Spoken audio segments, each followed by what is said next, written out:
പാവിത്രത്തിന്റെ ഒരു അപ്കമിങ് എപ്പിസോഡിലേക്ക് എല്ലാവർക്കും സ്വാഗതം. വേദയും മോളും സഞ്ചരിച്ചിരുന്ന കാർ ആക്സിഡന്റ് ആകുന്നു. മോള് ഫ്രണ്ട് സീറ്റിലും വേദ ബാക്ക് സീറ്റിലുമാണ് ഇരുന്നിരുന്നത്. ഫ്രണ്ട് സീറ്റിൽ മോളിരുന്ന ഭാഗത്താണ് വണ്ടി വന്ന് ഇടിച്ചത്. അതുകൊണ്ട് തന്നെ മോൾക്കല്പം സീരിയസ് ആണ്. വേദ പിറകുവശത്തിരുന്നുകൊണ്ട് വലിയ കുഴപ്പമുണ്ടായിരുന്നില്ല.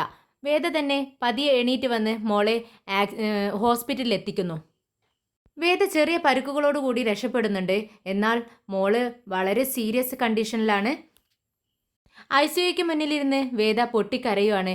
ഇത് കണ്ട് SI കപിലൻ വേദയെ വന്ന് ആശ്വസിപ്പിക്കുന്നുണ്ട്. മാഡം പ്ലീസ്, മോൾക്ക് കുഴപ്പമൊന്നും ഉണ്ടാവില്ല, ഇത് ഹോസ്പിറ്റലാണ് മാഡം, പ്ലീസ് ഇവിടെ ഇരിക്കൂ എന്ന് പറഞ്ഞ് വേദയെ അവിടെ പിടിച്ചിരുത്തുന്നുണ്ട്. കപിലൻ, എൻ്റെ മോൾക്ക് എന്തെങ്കിലും സംഭവിക്കോ, എൻ്റെ മോൾക്ക് പ്രശ്നമൊന്നും ഉണ്ടാവത്തില്ലല്ലോ എന്നിങ്ങനെ വീണ്ടും വീണ്ടും വേദ ചോദിക്കുന്നുണ്ട്. എന്നാൽ വേദയുടെ ഈ കണ്ടീഷൻ കണ്ട് കപിലനും വളരെ വിഷമം തോന്നുന്നുണ്ട്. ഇല്ല മാഡം, അവർ പരിശോധിക്കുമല്ലേ, ഡോക്ടർ വരുമ്പോൾ ഞാൻ ചോദിക്കാമെന്ന് പറയുന്നുണ്ട്. അപ്പോഴേക്കും നമ്മുടെ വിജി അങ്ങോട്ടേക്ക് അലറി കരഞ്ഞുകൊണ്ട് ഓടി വരുന്നുണ്ട്. എവിടെ വേദ, എവിടെ മോളെവിടെ എന്ന് ചോദിക്കുകയാണ്. അപ്പോഴേക്കും ICUക്ക് മുന്നിലിരിക്കുന്ന വേദയെ വിജി കാണുന്നുണ്ട്. വേദയുടെ അടുത്തേക്ക് ഓടി വരുന്നു. രണ്ടുപേരും കെട്ടിപ്പിടിച്ചു കരയുവാണ്. വിജി ചോദിക്കുന്നുണ്ട്, എന്ത് പറ്റി വേദ എന്ന് ചോദിക്കുമ്പോൾ വേദ പറയുന്നുണ്ട്, ചേച്ചി ഒരു ലോറി നമ്മുടെ കാറിൽ വന്ന് ഇടിച്ചു. മോളോട് ഞാൻ അപ്പോഴും പറഞ്ഞതാ ഫ്രണ്ടിൽ ഇരിക്കേണ്ട, എന്നോടൊപ്പം ബാക്കിലിരിക്കാൻ. പക്ഷെ അവൾക്ക് വാശിയായിരുന്നു. അവൾ ഫ്രണ്ട് സീറ്റിൽ തന്നെ ഇരുന്നു. നമ്മുടെ മോളിരുന്ന ഭാഗത്താണ് വണ്ടി വന്ന് ഇടിച്ചത്. മോളുടെ മുഖത്ത് നിന്നും തലയിൽ നിന്നുമൊക്കെ രക്തം വരുന്നുണ്ടായിരുന്നു ചേച്ചി. ഞാൻ ആകെ കണ്ടിട്ട് പേടിച്ചു പോയി. ഞാൻ വന്ന പാടെ അകത്തേക്ക് കൊണ്ടുപോയതാണ്. പിന്നീട് മോളെ ഞാൻ കണ്ടിട്ടില്ല എന്ന് പറഞ്ഞിട്ടാണ് വേദ കരയുന്നത്. എന്നാൽ ഇതെല്ലാം കേട്ട് നമ്മുടെ വിജിക്കും ഒരുപാട് സങ്കടമാവുന്നുണ്ട്. എൻ്റെ മോള് എന്ന് പറഞ്ഞുകൊണ്ട് വിജിയും കരയുന്നുണ്ട്. അപ്പോഴേക്കും അകത്ത് നിന്ന് ICUയിൽ നിന്നും ഡോക്ടർ പുറത്തേക്ക് വരുന്നത് കണ്ട് കപിലൻ പെട്ടെന്ന് അങ്ങോട്ടേക്ക് ചെല്ലുന്നുണ്ട്. അപ്പോഴേക്കും വിജിയും വേദയും കൂടി ഡോക്ടറുടെ അടുത്തേക്ക് ഓടി വരുവാണ്. ഡോക്ടർ, എൻ്റെ മോൾക്ക് പ്രശ്നമൊന്നുമില്ലല്ലോ, അവൾക്ക് ബോധം വന്നോ എന്ന് ചോദിക്കുകയാണ്. ഇത് കേട്ടിട്ട് ഡോക്ടർ പറയുന്നുണ്ട്, ഇല്ല, അത് അല്പം സീരിയസ് ആണ്. ഇന്റേണൽ ബ്ലീഡിംഗ് ഉണ്ടോ എന്ന് സംശയമുണ്ട്. അതുകൊണ്ട് ടെസ്റ്റുകളെല്ലാം നടന്നുകൊണ്ടിരിക്കുകയാണ്. മോൾക്ക് ബോധം വന്നിട്ടില്ല. കണ്ടീഷൻ അല്പം മോശമാണ്. നിങ്ങൾ പ്രാർത്ഥിക്കണം എന്ന് പറയുവാണ് ഡോക്ടർ. ഇതങ്ങ് കേട്ടതും വേദ ആകെ കരഞ്ഞ് ബഹളം വെക്കുകയാണ് അവിടെ. പിന്നീട് വേദയ്ക്ക് ബോധമില്ലാത്ത അവസ്ഥ വരുന്നുണ്ട്. കപിലൻ നഴ്സിനെ വിളിച്ചിട്ട് വരുന്നുണ്ട്. ഒന്ന് ടെസ്റ്റ് ചെയ്യാൻ വേണ്ടി പറയുകയാണ്. ഉടനെ തന്നെ ഒരു ഇഞ്ചക്ഷൻ വെക്കണം എന്ന് പറയുമ്പോൾ വേദയെ അപ്പുറത്തേക്ക് മാറ്റുന്നുണ്ട്. എന്നിട്ട് വേജി അങ്ങോട്ടേക്ക് തന്നെ ICUയുടെ മുന്നിലേക്ക് തന്നെ വരുന്നുണ്ട്. ഉടനെ തന്നെ കപിലൻ നമ്മുടെ വിജിയോട് ചോദിക്കുന്നുണ്ട്, മാഡത്തിൻ്റെ വേദ മാഡത്തിൻ്റെ അച്ഛന് വിവരം അറിയിച്ചോ എന്ന് ചോദിക്കുകയാണ്. അപ്പോഴാണ് വിജിക്ക് ബോധം വരുന്നത്. അയ്യോ, അച്ഛന് വിളിച്ച് പറഞ്ഞില്ലല്ലോ. ശരി സർ, ഞാൻ വിളിച്ച് പറഞ്ഞോളാം എന്ന് പറഞ്ഞ് അങ്ങ് മാറി നിന്ന് അച്ഛന് വിളിക്കുകയാണ്. വിജിയുടെ കോള് കണ്ടതും സന്തോഷത്തോടെയാണ് ശങ്കരനാരായണൻ കോൾ എടുക്കുന്നത്. എന്താ വിജി മോളെ എന്ന് ചോദിക്കുമ്പോഴേക്കും വിജിയുടെ പൊട്ടിക്കരച്ചിലാണ് കേൾക്കുന്നത്. എന്തിനാ മോള് കരയുന്നത്? എന്താ വിജി, എന്തിനാ നീ കരയുന്നത്? കാര്യം പറ എന്ന് ശങ്കരനാരായണൻ പറയുമ്പോൾ നമ്മുടെ സുഡർ എന്ന് പറയാണ്. സുഡറോ? സുഡറിന് എന്ത് പറ്റി? നീ കരയാതെ കാര്യം പറ, എന്താ സുഡറിനെന്ന് ചോദിക്കുന്നുണ്ട്. നമ്മുടെ വേദയും സുഡറും ഇന്ന് വൈകുന്നേരം പുറത്തേക്ക് പോയതായിരുന്നു.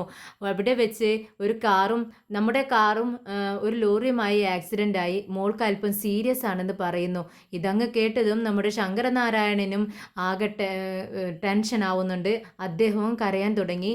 വേദയ്ക്ക് എന്തെങ്കിലും കുഴപ്പമുണ്ടോ എന്ന് ചോദിക്കുകയാണ്. ഇല്ല, വേദയ്ക്ക് നിസ്സാരമായ പരുക്കുകൾ മാത്രമേ ഉള്ളൂ. പക്ഷേ നമ്മുടെ മോൾക്ക് അല്പം സീരിയസ് ആണ്. അച്ഛൻ പെട്ടെന്ന് ഇങ്ങോട്ടേക്ക് വരണമെന്ന് പറയുകയാണ്. നീ കരയാതിരിക്ക് വിജി, ഞാൻ പെട്ടെന്ന് അങ്ങോട്ടേക്ക് വരാം. കൂടെ ഞാൻ അമ്മയും കൂട്ടാം, നിനക്കൊരു കൂട്ടാവുമല്ലോ. ഞങ്ങൾ അങ്ങോട്ട് പെട്ടെന്ന് വരാമെന്ന് പറയുന്നു. കോള് കട്ട് ചെയ്തതും വിജിയുടെ മനസ്സിലേക്ക് വിക്രമിൻ്റെ മുഖം വരുന്നു. അയ്യോ, നമ്മുടെ വിക്രമിനെ വിളിച്ച് പറഞ്ഞില്ലല്ലോ. സുഡർമോളുടെ അച്ഛനല്ലേ വിക്രം. അവർക്ക് പരസ്പരം അറിഞ്ഞില്ലെങ്കിലും എനിക്ക് ആ വിവരം അറിയാമല്ലോ. അച്ഛനോട് ചോദിച്ചില്ലല്ലോ വിക്രമിനോട് വിവരം പറയണോ എന്നുള്ളത്. ഇനി എന്ത് ചെയ്യും? പക്ഷേ വിക്രം ഇവിടെ വന്നാൽ വേദ വിക്രമിനെ കണ്ടു കഴിഞ്ഞാൽ ആകെ പ്രശ്നമാവും. ഇനി എന്ത് ചെയ്യുമെന്ന് വിചാരിച്ചുകൊണ്ട് പെട്ടെന്ന് തന്നെ ശങ്കരനാരായണൻ വീണ്ടും വിളിക്കുന്നുണ്ട് വിജി. പക്ഷേ ശങ്കരനാരായണൻ അറ്റൻഡ് ചെയ്യുന്നില്ല കോള്. പലതവണ വിജി വിളിച്ചു നോക്കുന്നുണ്ട്. പക്ഷേ കോള് ശങ്കരനാരായണന് ലൈൻ പോകുന്നില്ല. കൺമണി കടയിൽ നിന്നും സാധനങ്ങൾ വാങ്ങി വരുവാണ്. അത് കണ്ട് രാധ വണ്ടി നിർത്തിയിട്ട് കൺമണിയോട് സംസാരിക്കാനായി വരുവാണ്. എന്താ കൺമണി, നീ സാധനങ്ങൾ വാങ്ങിക്കാൻ വേണ്ടി വന്നതാണോ? ഈ വഴിയൊക്കെ എന്താണെന്ന് ചോദിക്കുന്നു. അതെന്താ, കൗൺസിലറോട് ചോദിച്ചിട്ട് മാത്രമേ സാധനങ്ങൾ വാങ്ങിക്കാവോ, കടയിൽ വരാവോ എന്നുണ്ടോ എന്ന് ചോദിക്കുകയാണ്. അല്ല, നിന്നെ ഇങ്ങോട്ടൊന്നും കാണാറില്ല, അതുകൊണ്ട് ചോദിച്ചതാണ്. അല്ല, നീ വിക്രമിനെയും മനസ്സിൽ ചിന്തിച്ചുകൊണ്ടിരിക്കുകയാണോ, അവനെ സ്നേഹിച്ചുകൊണ്ടിരിക്കുകയാണോ എന്ന് ചോദിക്കുകയാണ് രാധ. ഇത് കേട്ടതും കൺമണി പറയുന്നുണ്ട്, നീ എന്താ അങ്ങനെ പറയുന്നത്? ഞാൻ മനസ്സിൽ ചിന്തിക്കാത്ത കാര്യമാണല്ലോ നീ പറയുന്നതെന്ന് പെട്ടെന്ന് കൺമണി പറയുന്നുണ്ട്. ഉടനെ രാധ ചോദിക്കുന്നുണ്ട്, എന്തിനാ കൺമണി നീ എന്നോട് നുണ പറയുന്നത്? നിന്റെ മുഖത്ത് എഴുതി വെച്ചിട്ടുണ്ട് വിക്രമിനോടുള്ള പ്രണയം നിന്റെ മനസ്സിലുണ്ടെന്ന്. അത് വെറുതെയാ കൺമണി, അവൻ അത്ര നല്ലവനല്ല. അവൻ നിന്നെയും ചതിക്കും, എന്നെ ചതിച്ചതുപോലെ. അവൻ അത്ര നല്ല ആളല്ല കൺമണി എന്ന് വീണ്ടും പറയുവാണ്.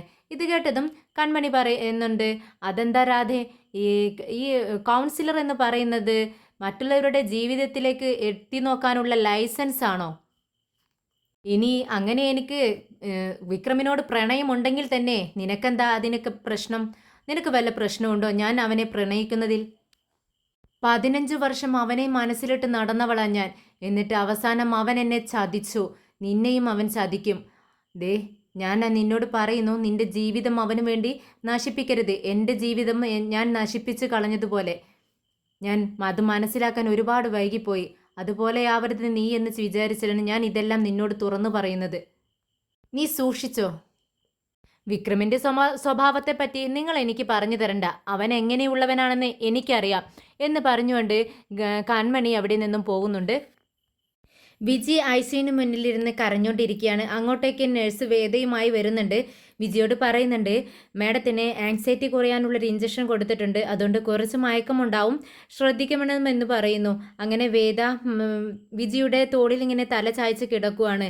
വിജി ചോദിക്കുന്നുണ്ട്, വേദേ, ഞാനൊരു ഗ്ലാസ് കാപ്പി നിനക്ക് കൊണ്ടുവന്ന് തരട്ടെ എന്ന് ചോദിക്കുകയാണ്. വേണ്ട ചേച്ചി, ചേച്ചി ചെന്ന് മോൾക്ക് എങ്ങനെയുണ്ടെന്ന് ഡോക്ടറോട് അന്വേഷിച്ചിട്ട് വാ എന്ന് പറയുകയാണ്. അപ്പോഴേക്കും എസ് ഐ കപിലൻ അങ്ങോട്ടേക്ക് വരുന്നുണ്ട്. വേദിയോട് പറയുന്നുണ്ട്, ആ ലോറി ഡ്രൈവറെ ഓടിച്ചിട്ട് പിടിച്ചു. അവൻ ലോറി നിർത്തിക്കൊണ്ട് ഓടി രക്ഷപ്പെടാൻ വേണ്ടി നോക്കിയതാണ്. പക്ഷെ പോലീസ് അവൻ്റെ പിറകെ ചെന്ന് പിടിച്ചിട്ടുണ്ട്. പക്ഷെ അവൻ മദ്യപിച്ചിട്ടുണ്ടായിരുന്നു എന്ന് പറയുന്നു.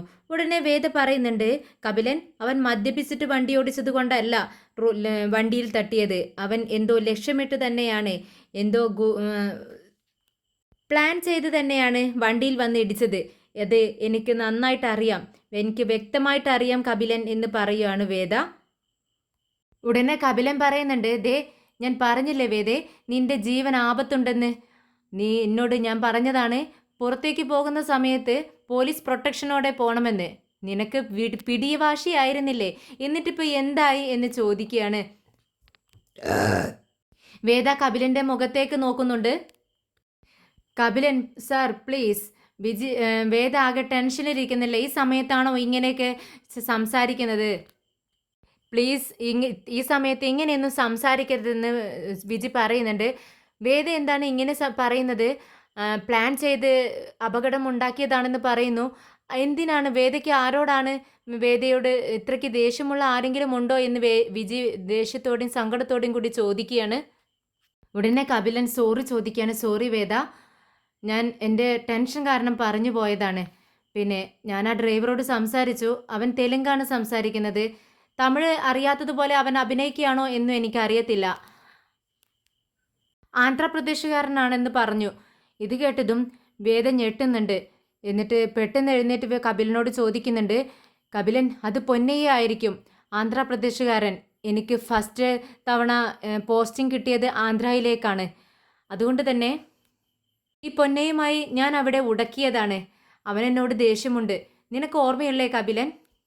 ഇവിടെ ഉണ്ടായിരുന്ന ചോക്ലേറ്റ് കമ്പനി അവൻ്റേതാണ്. ഞാൻ കാരണം ആ ഫാക്ടറിയും പൂട്ടിപ്പോയല്ലോ. ആ ദേഷ്യത്തിനായിരിക്കും അവനിത് ചെയ്തത്.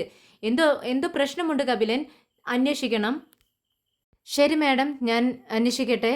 എന്തായാലും ചോദിക്കേണ്ടതുപോലെ ആ ഡ്രൈവറെ ക്വസ്റ്റ്യൻ ചെയ്താൽ എന്തായാലും അവൻ സത്യം പറയും. എന്തായാലും ഞാൻ ശ്രമിക്കാം എന്ന് പറയുന്നുണ്ട് കപിലൻ.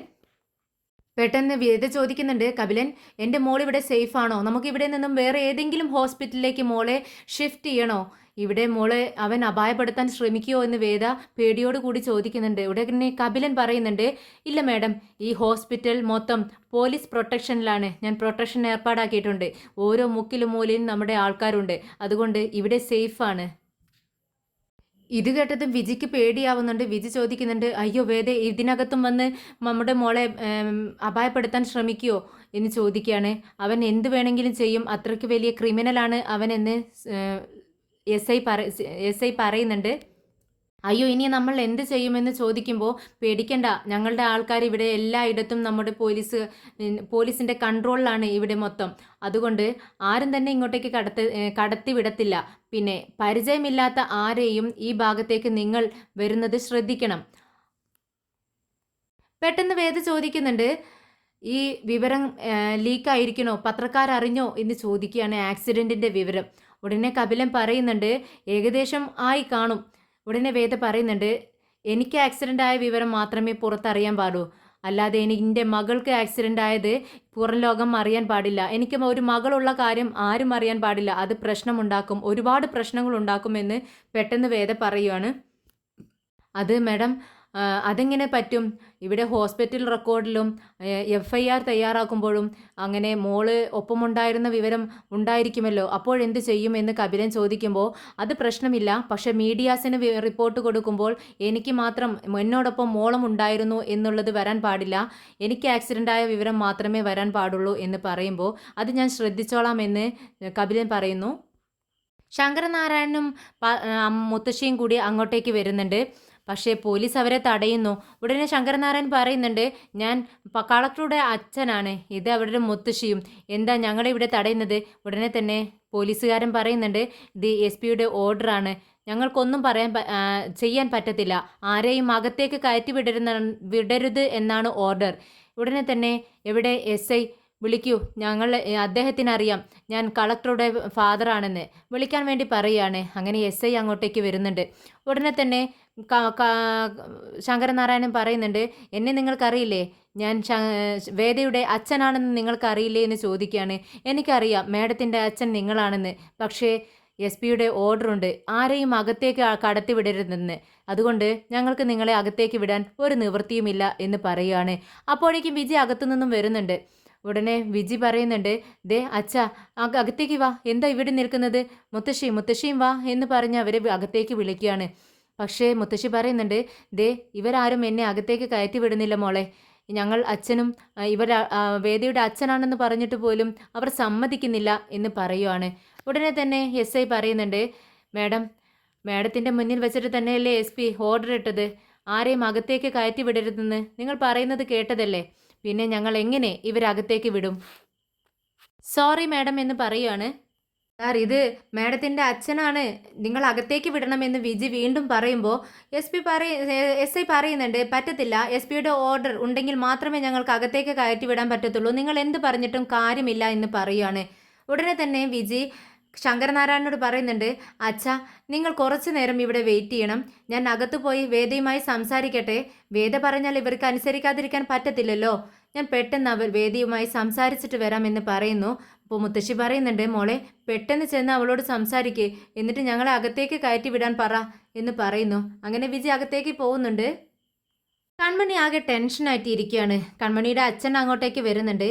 എന്ത് പറ്റി കൺമണി, നീ എന്താ ഇങ്ങനെ ഇരിക്കുന്നത്? സാമ്പാർ അടുപ്പത്ത് വെച്ചത് ഓർമ്മയില്ലാതെ അതെല്ലാം കരിഞ്ഞു പോയി, അതിൻ്റെ സ്മെല്ല് നിനക്ക് വരുന്നില്ലേ? നീ എന്താ ഇങ്ങനെ ഇരിക്കുന്നതെന്ന് ചോദിക്കുകയാണ്. ഇതൊന്നും അച്ഛൻ്റെ ചോദ്യങ്ങൾ കേട്ടിട്ടും കൺമണിക്ക് ഒരു കുലുക്കവുമില്ല. കൺമണി പ്രതികരിക്കുന്നില്ല. വീണ്ടും അച്ഛൻ ചോദിക്കുന്നുണ്ട്, കൺമണി നീ എന്താ ഇങ്ങനെ മിണ്ടാതിരിക്കുന്നത്? വിക്രം ഇപ്പോൾ നല്ലവനായില്ലേ? ആ സുഡർമോള കാരണമല്ലേ അവൻ നല്ല സ്വഭാവത്തിലേക്ക് എത്തിയത്, പിന്നെ എന്തിനാ ഇങ്ങനെ ടെൻഷനായിട്ടിരിക്കുന്നത്? പക്ഷേ അവൻ്റെ ജീവിതത്തിൽ ഇപ്പോൾ സുഡറിനാണ് ഒരുപാട് സ്ഥാനമുള്ളത്, നിനക്കൊരു സ്ഥാനവുമില്ല. അച്ഛൻ എന്താ പറഞ്ഞത്?